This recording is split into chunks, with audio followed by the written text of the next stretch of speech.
Salut, c'est Laurent de T-Tactical. Donc ici, je suis avec Yann. On est passé jeter un petit coup d'œil sur le stand de Glock, venir analyser un petit peu le nouveau 43 et le nouveau 42 comparé au 26, tout ça. Ouais, tout ça. Enfin bon, déjà surtout le 43. Bon, la différence c'est que ça, on a le Glock 26 classique avec une largeur de culasse standard. Voilà, une largeur de culasse standard. J'essaie de montrer, voilà. Avec lui le chargeur classique double stack normal, avec quand même 10 coups 10 plus 1. 10 plus 1, donc là qui est vraiment dans la droite ligne du G17, qui est juste un raccourcissement dans tous les axes du G17.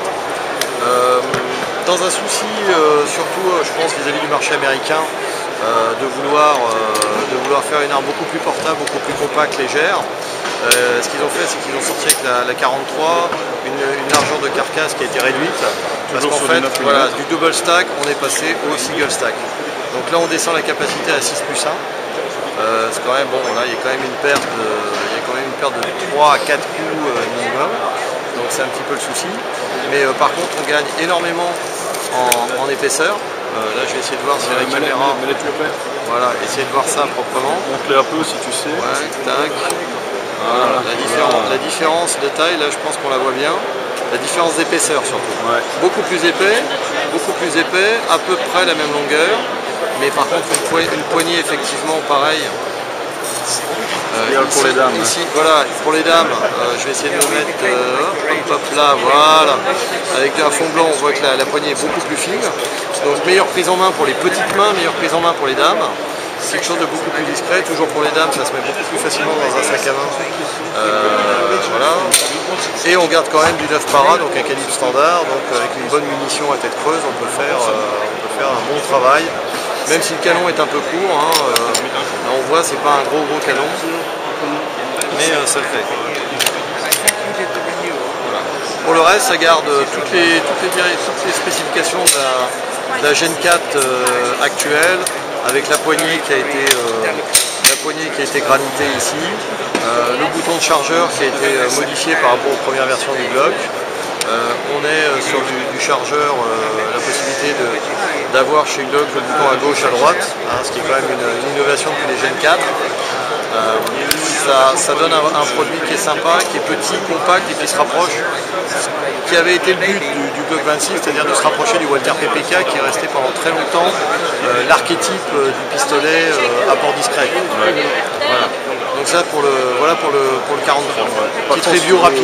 Encore plus de discrétion, tu passes au 380, donc le Glock 42. Alors le Glock 42 qui est encore plus petit, légèrement plus petit. Si on compare un petit peu déjà en termes d'épaisseur. On gagne pas grand chose, mais on gagne encore.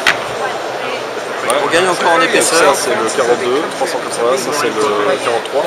9,19. En termes de format, je ne sais pas si on verra bien, mais la poignée est encore plus petite avec la rallonge ici. Tiens, je laisse. Ouais. Voilà. Rallonge de chargeur, on reprend le concept du 26 avec la petite talonnette qui permet l'appui du petit doigt qui sinon est dans le vide ici.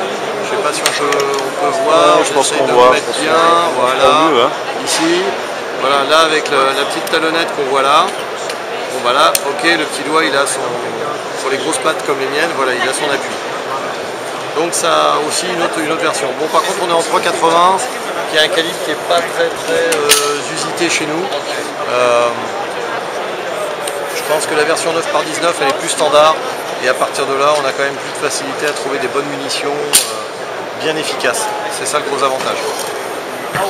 Voilà, donc là on est passé à des modèles un peu plus costauds avec l'optique intégrée. Voilà. Alors là on est sur du Glock 34. Donc là on va avoir la principale particularité des nouveaux 34, c'est la possibilité, je ne sais pas si on va le voir ici correctement, de pouvoir monter ici une visée optique. Qui est d'ailleurs allumée là. Voilà, qui est d'ailleurs allumée, ici qu'on voit ici. Si on le voit. Qui a pour but de favoriser, on va le voir ici, ne bouge pas, on va avoir la possibilité ici de la monter ici à l'arrière de la culasse. Alors avant c'était un travail custom qui était réalisé en fait par des armuriers américains qui faisaient ça vraiment dans le pur esprit custom, principalement à destination d'IPSC, mais ça s'est généralisé avec les groupes d'Inter qui ont trouvé que c'était beaucoup plus rapide en termes d'acquisition de cibles en tir rapide.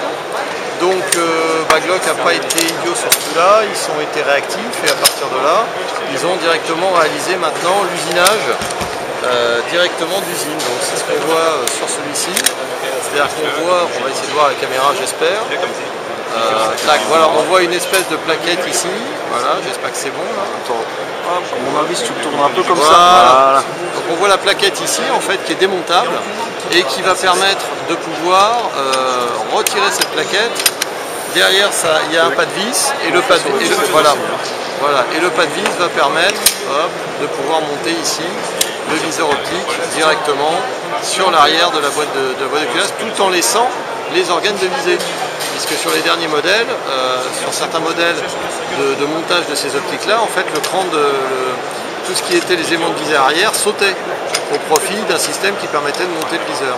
Là, on garde les éléments de visée qu'on peut acquérir à travers l'optique quand il n'y a plus de pile.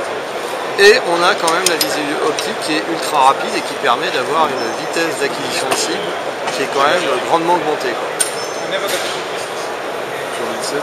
Alors voilà, disponible sur le 34, disponible sur les 17, également. Je crois que c'est sur 17, 34, les nouveaux 41 en 45. Là, c'était ce modèle-là, qui est enfin le 34 en calibre 45. On l'a ici. Voilà. Et à partir de là, ça permet de pouvoir travailler, de pouvoir faire quand même des choses intéressantes. Et on a la possibilité d'avoir une optique, de l'utiliser ou de ne pas l'utiliser en fonction de ce qu'on veut faire. Alors le but évidemment c'est pas de monter et démonter toutes les 5 minutes, on fait un choix, mais en tout cas on n'a plus à avoir besoin de faire faire un réusinage par un armurier custom pour pouvoir avoir accès à ces technologies-là.